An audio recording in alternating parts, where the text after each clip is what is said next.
Hey guys, my name is Sunil. So here's my question. I train about 60 hours a week. I'm getting to that phase where I'm not burnt out, but it's not as fun as it used to be. I love training. I don't want to stop training ever, but I would like to kind of shift my clients over to other trainers. However, they don't necessarily like them for whatever reason. Maybe it's their training style. Maybe it's not sure. Sure. So what's the what would question? you recommend for me to do regarding that? To move your clients over to another trainer? Yes, or what suggestions would you have for me as far as reducing my workload? Well, you're going to tell your clients that, hey guys, I'm over. See, your clients love you. Do you agree? Yes. They love you. Our clients love us. As personal trainers, our clients love us because we've impacted so much change in their life. What they don't realize is how much work we do. They think we just come in during their scheduled session, train them, and we're done. They forget sometimes that we have multiple classes or sessions to do. They also forget that it's a business and that it needs to be cleaned up, it needs to be marketed, we need to do selling and upkeep and all that. So one thing that I started doing was I started using the fact that they love me as a way to get out of training them. And I said, hey, look, I know that you love coming in here. What you don't realize is I have so many sessions that I run. It's starting to burn me out because I also do the back office work of marketing and watching the numbers, creating the workout programs, fitness evals, the nutrition programming, and I'm trying to run a life and have a marriage and raise my kids. And I feel like I'm losing the balance, and I'm starting to get anxiety over it, and it's starting to affect my life. And I'm asking you if it's okay if I assign you a new trainer who I've vetted out, that I know you're gonna like, for the next 30 days, so that I can get a little breathing room. And if you don't like that trainer, you'll let me know and we'll figure something out. By doing that, they're gonna go, oh my God, dude, I'm so sorry. I had no idea that there was so much on your shoulders. Yes, absolutely, go take care of your business, go take care of your family. Who's the trainer? Introduce me. Very rarely has it happened where they go, no way, if that's the case, I'm out of here, right? And so you're gonna approach them that way. And just do a couple sessions at a time, and before you know it, you're winning a couple hours here, a few hours there, and the evolution has happened, and then you don't even ever have to step back in. Sorry, one more quick question. On EFT, I know that's a big thing for you. I recently started implementing that, and as most trainers know, I think it's we go on packages, 20, 40 sessions, whatever. After the package is over, would you recommend an automatic re-up? Yes. Would that be the way to do it? So okay. The package doesn't, even if they buy, let's say, a 40-session package to use over 12 months, which might be something like, I don't know, maybe like one session a week or something, right? So let's say it's over 6 months, so there's 2 sessions a week over 6 months. Your agreement should have something in there that after the 40 sessions are over, you automatically roll into a 2-session-a-week program or something very similar for X amount of dollars per month. So it just auto-continues. I want you guys to sell once and never have to sell again, but still have the money coming in. Make sense? Awesome, thank you so much. Good man, proud of you.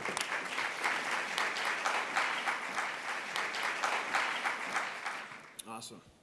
What's up, guys? My name's Jake Brogue, and we're having some landlord issues. Can anyone out there relate? Yeah. So, as you know, we opened up our second location this year. Everyone's helping here is awesome. But we got warned by a lot of our clients that they were commuting from this little city into town to train with us, and they're like, hey, be careful when you sign this lease. This dude's not known to be like that great of a guy. He's fucked people over in the past. So when I signed the lease, we got a year opt-out, which was awesome because it was kind of like an experiment, right? Sure. Like, it's our second location. We'll experiment with it for a year, see how it goes. And like as of right now, we're looking at opting out. And the reason being is, like this dude I'll like wake up to text, he'll accuse me of stealing equipment, just stealing like the toilet paper that I buy and taking it back to my house and just like crazy stuff, Sure. right? So what's the question? So I guess the question is, we haven't found our second location. We've had 2 fallen through, the 2 that we thought we had. And I guess what is your advice on keeping people from this area if we do not get a location on lockdown? And maybe basically the locations are about 6-7 miles apart. So I just don't know if we could somehow keep everybody, we're going to try and keep everyone coming back to our gym in Bellingham. Sure. But if you have any advice on that. If you can keep them within a 3 to 4 mile proximity of where you're at now, that's the best case scenario. And I bet you there is a place available, but I bet you haven't turned every stone over. So I'm going to tell you something I told a young lady last night during the women's panel, because she was contemplating going back to corporate America. Yeah, boo, right? And if you're out in the audience, you heard the whole audience say boo to that.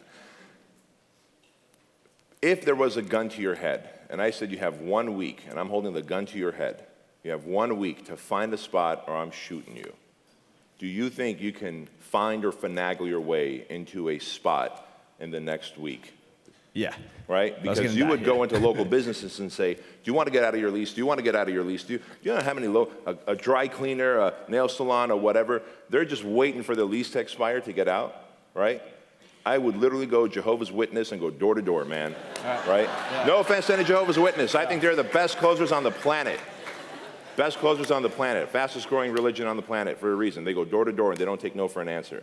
So oftentimes I do that. I put the proverbial gun to my head and I go, I've got to hit that franchise 500 list, or I've got to hit that Inc. 5000 list. And how am I going to do it? Am I going to just say, I'll leave it for next year? No, this is how we're going to do it. We're going to hustle. And if we don't do it, I'm pulling the trigger, right? Metaphorically. So pretend there's a gun to your head, give yourself 1 week, and turn every stone over. Get 5 to 10 agents looking for you. Drive around on weekends, walk into businesses, flower shops, any kind of business that you think might be a good fit, and say, hey, I'm looking to open up a personal training place. I don't know how long you have on your own lease, but if you're looking to get out of your lease, I'd love to sublease and take over and get you out of the pain that you're in. Awesome. I've done that before. It's worked, and you'll get in and you'll find a place. Cool. I'm going to go Jehovah's Witness on their ass. My man. Yeah. I'll take the mic. My name is Cameron, and I kind of had the same exact question almost. I'm coming to the end of my lease, and it's really cheap, good space, and my landlord's wanting to renegotiate everything and make some of my lobby area public space, and I kind of feel like it's not the vision I had for my business. Yeah. And the bathrooms are now going to be public. It's shared with the other side. And I'm kind of like, well, do I move, or do I kind of negotiate and just try to keep this low price that I have, because everything's going to be at like triple what I'm currently paying? I feel like I'm almost starting over. You're probably not starting over, and most people hate change, so the idea of any kind of change is scary. But is there any way you can just wait and see if you like it before you actually pull the trigger and move and triple your rent? Well, he actually just sent me do you want me to draft it up before I came here? And I actually wanted to talk to you before I actually replied and gave him an answer. Got it. So I would reply with, I would love for you to draft it up and make it a month to month so that I can see how that transition looks. Okay. And how it works for my business. If it works well, then we'll draft up a full lease where I commit for 3 or 5 years. Okay. But otherwise, I'd like for you to give me the opportunity to test drive the new design that you're doing, Mr. Landlord. Okay. And if it works for me, I'll do it. And if it doesn't, I'll bow out. Perfect. And you're putting the ball in his court by doing that. And that's what we want. Okay. And I guess the second part of the question is there's another side of the building, and there's just office spaces over there. And I really wanted to turn like a current office into a kid zone, not a daycare, just place. I really feel like the extra side, they have a kitchen over there, so I was like nutrition workshops, things like that. Yeah. And that was also to lock in the bathrooms for us and stuff like that. And then he said, no, it's not your space, it's our space, is what he kind of came back with. And I guess kind of your thought on that, am I just like, should I just rent my space or try to expand? I honestly don't think you need to expand, dude. Okay. I really don't. I think what you need to do is just see what this new evolution is going to look like first. And if you're happy with it, then later on see if you can negotiate that other office space. Okay. If you're not happy with it, then you're going to want to leave there anyway. So there's no point in trying to negotiate that other space if you don't even think you're going to stay. Okay. Does that make sense? Yep, perfect. Thank you. Yes, sir. Thank you.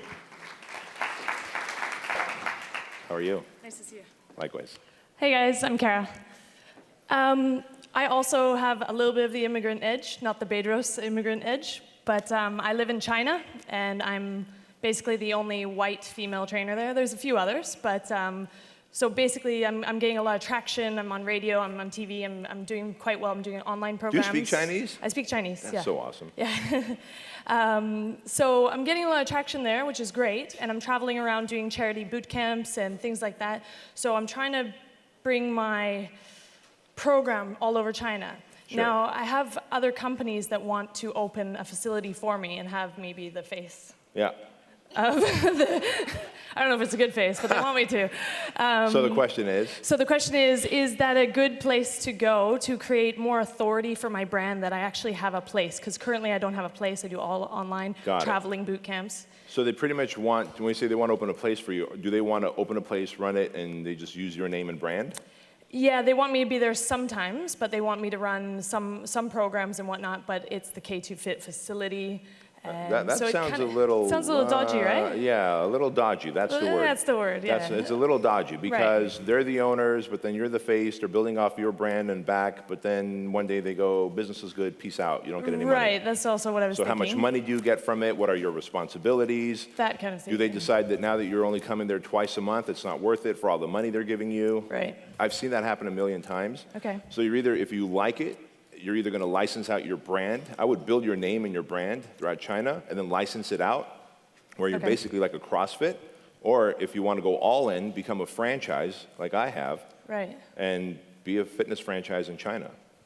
Okay, so maybe stay away from the location. Yeah, I think, going forward, I can create more traction and then... Yeah. Okay, so building my brand and then selling it later, maybe license. Yeah, always have full control and ownership of everything you do. Because and don't partner. No partner, because they have money, they don't have the credibility in the name, right? Soon, they'll have the clients and the credibility in the name, and they tell you, peace out. Okay, perfect. Make sense? Yeah. It's actually happened to someone right in this building who's been on television before. I don't want to point him out. Okay. And I don't want that to happen to you. Okay, thank you very much. You bet. I appreciate it. Thanks, guys. I'll take the mic. Hi there. How are you? Good. Good to meet you. All right, so this is my first time being here, and I'm here with my bosses from O2 Fuel. So I'm one of their trainers and accountability coach, but my end goal is to own my own facility in Toronto. We're from Canada. So I'm only 22, and I feel that I've always known that this is what I wanted to do. So I feel like I have a good head start, and I have the confidence to do it. Sure. So I want to take advantage of that, but I also want to be cautious and not make the mistakes that a lot of young entrepreneurs do. So my question to you is, what are the biggest and most common mistakes that young people, and also as a female maybe, make that I should be cautious of and try and avoid? Yeah, well, believe it or not, it has nothing to do with your age, and has nothing to do with gender. What it does have to do is, one, don't bring on any partners, which we just talked about with the previous guy, right? Don't bring on any partners. Oftentimes when we think about bringing on partners, it's because we feel insecure that we don't have all the answers, and so my partner can come in with money, my partner can come in with better decisions.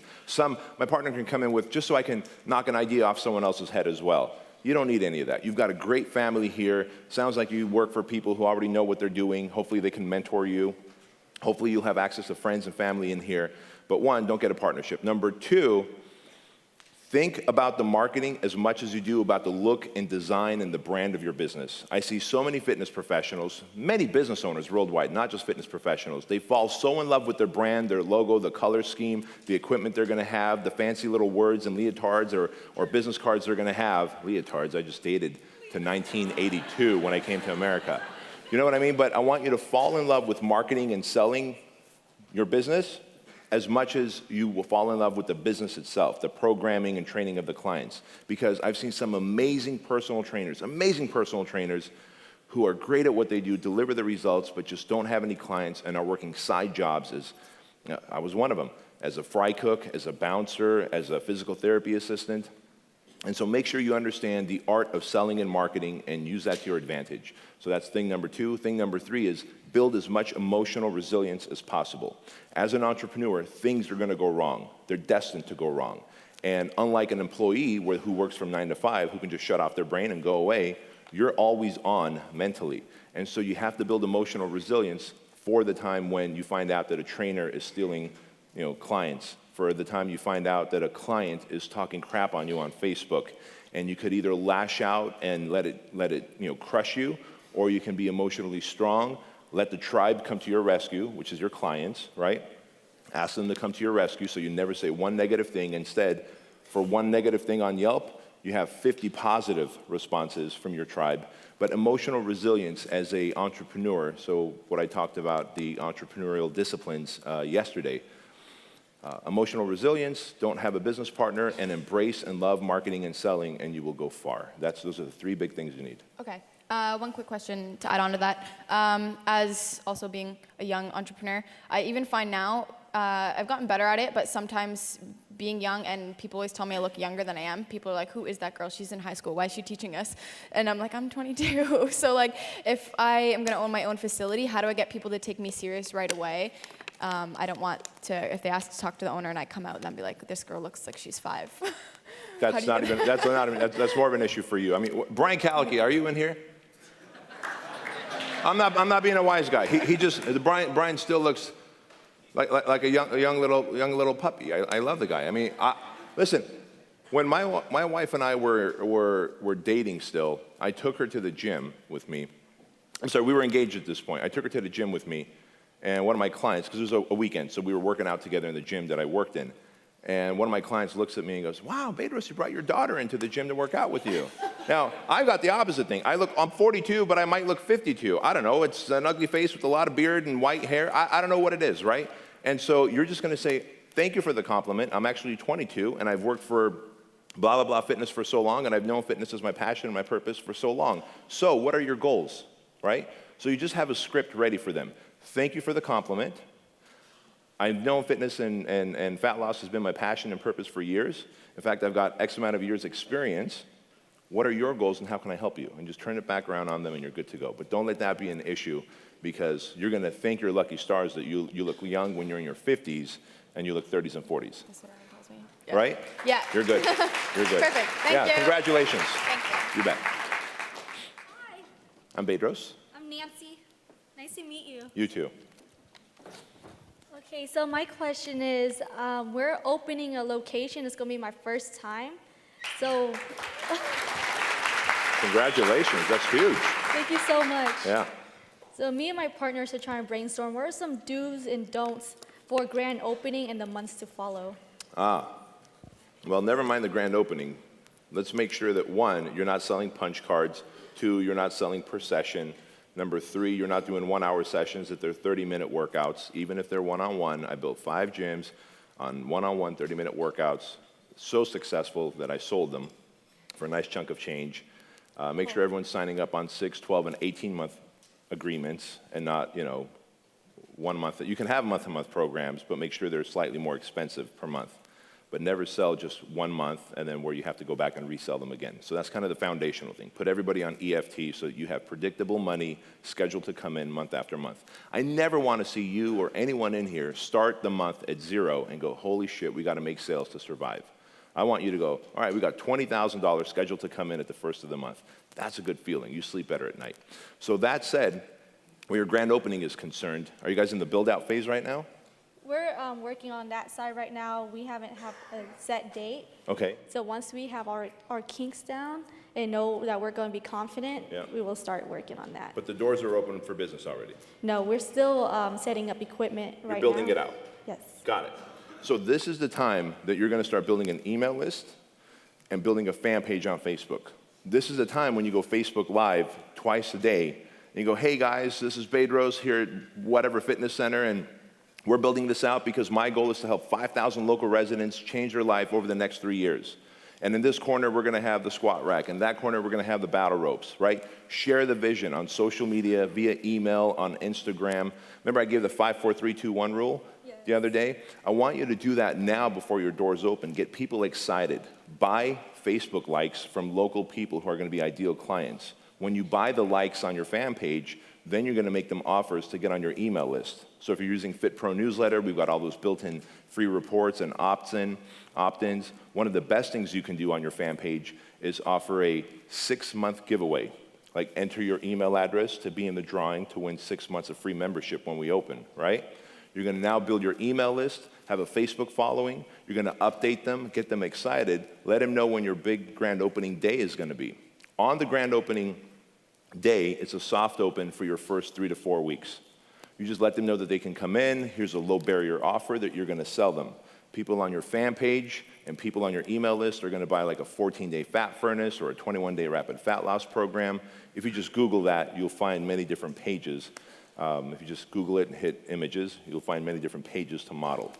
Hopefully someone's taking notes. If not, you'll just have to rewatch this video when we I'm put so it up. nervous. I'm yeah, probably yeah. gonna watch You it and me again. both. Yeah. Finally, and the reason I want you to sell these low barrier offers, even trial offers, give away a week free to a whole bunch of people, is because no one wants to eat at an empty restaurant. I want your restaurant to look full from the moment you open it. So get low barrier offers in, get free trials in, talk to the 30 or 50 influential people in your neighborhood, bank managers, restaurant managers, grocery store managers, and say, hey, come work out for free for the first 6 weeks, and if you like the results that you get, then tell others about us. So now you're getting hands-on experience. The restaurant, or in this case, the gym, is full.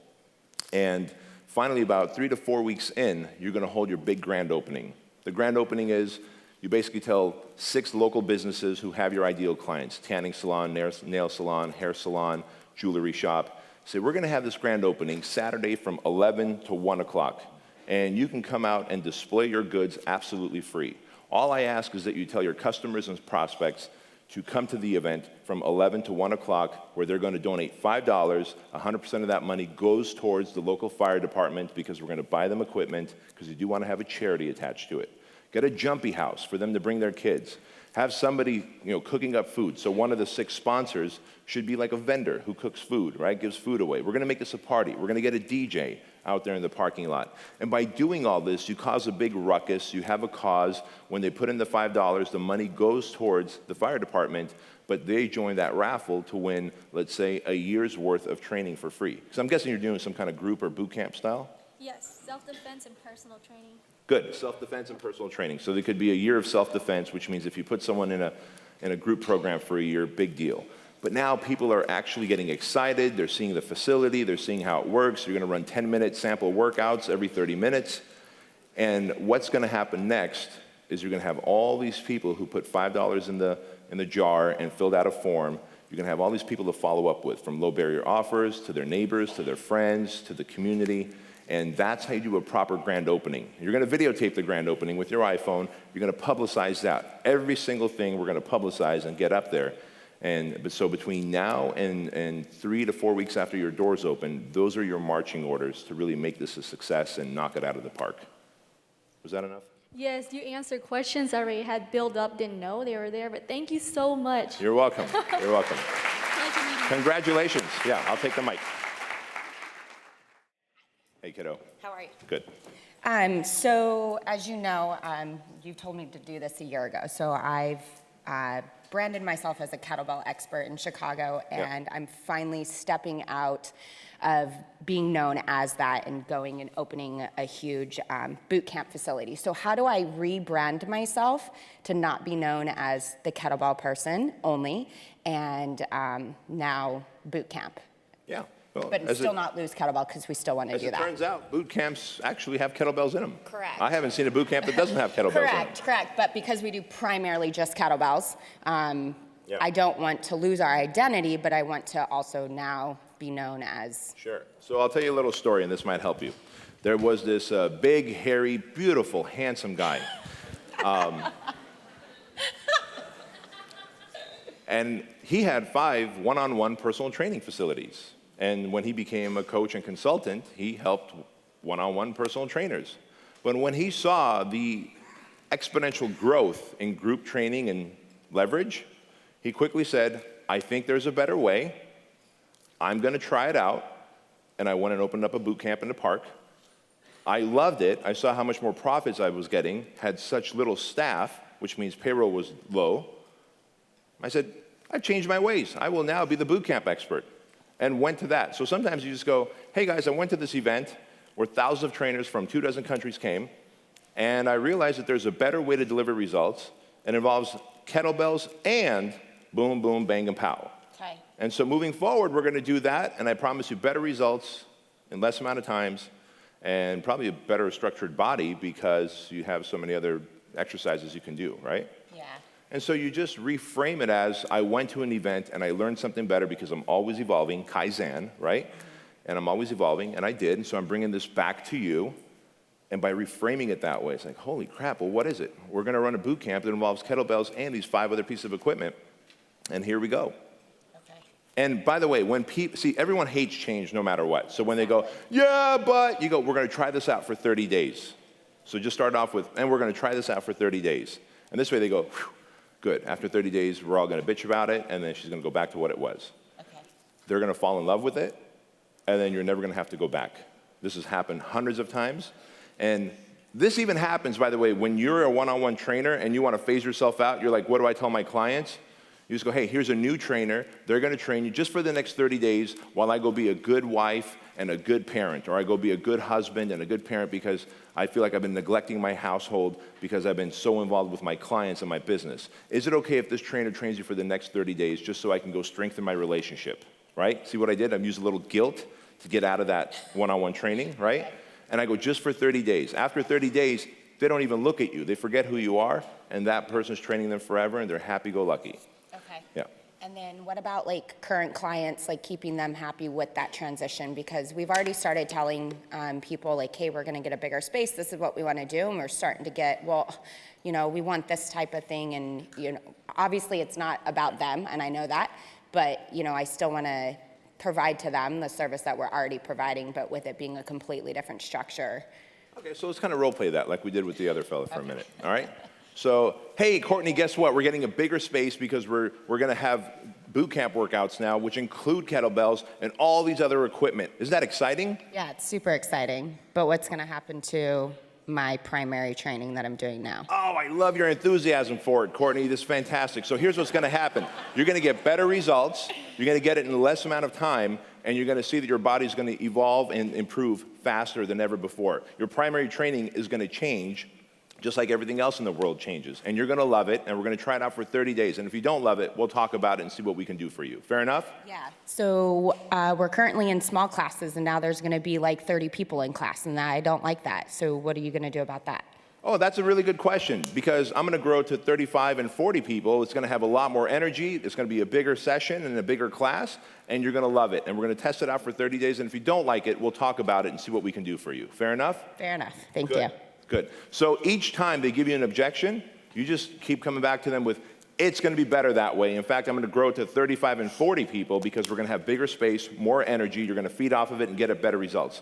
And we're going to try it out for 30 days. And if you don't like it, we'll talk about it and see what we can do for you. And guess what that talk might be at day 29 or 30? See you later. Okay. Right. But most likely, because I've seen this happen 1,000 times, they love the program, they stay, they comply, they get results, and they send you referrals. Yeah. Cool. It's just the human mind hates change, and so we begin to bitch and moan. Look, Trump is president. Has anything changed for you? For no, right? And then when Clinton gets back in, and then back to Trump, and back to whoever, and the guy gets a blowjob in the Oval Office, right? That's what happened. That's what happened. Nothing changes. Nothing changes. Nothing changes. But we hate changes, so we panic. We go on Facebook. We piss and moan. All those people who said, I'm moving to Canada if Trump, fucking move. You haven't moved yet. I'll come and pack your bags for you. You haven't moved, right? And it's not that I'm a Trump fan. I'm just saying that people hate change, and they get emotional about it. Yeah. And so, same goes for kettlebells. Kettlebells and Trump have a lot in common. Change. Yeah. Great. Thanks, V. You bet.